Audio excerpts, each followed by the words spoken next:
ভাগ্যিস আর্জেন্টিনার একজন লিওনেল স্কালোনি আছে। সাদাসিধে এই মানুষটার জাদুতে হারতে ভুলে গেছে আর্জেন্টিনা। পর্দার আড়ালের নায়ক বা আধার রাতের ধ্রুবতারা, যাই বলা হোক না কেন, কোনো বিশেষণই তার জন্য যথেষ্ট নয়। 36 বছর বিশ্বকাপ নেই, 28 বছর কোনো শিরোপাই নেই। আর্জেন্টিনার এমন বেহাল অবস্থায় স্কালোনির আগমন ঘটেছিল।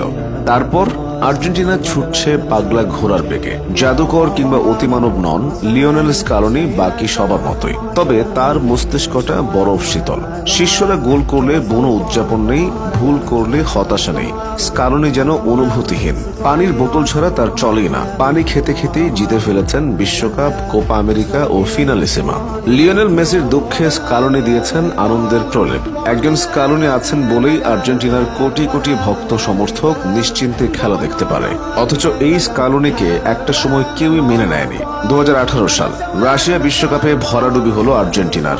আরেকবার ব্যর্থ হয়ে জাতীয় দল থেকে সরে দাঁড়ানোর ইঙ্গিত দিলেন লিওনেল মেসি। চারদিকে যখন স্তব্ধতা, ঠিক তখনই আর্জেন্টিনার হাল ধরলেন শান্তশিষ্ট এই ভদ্রলোক।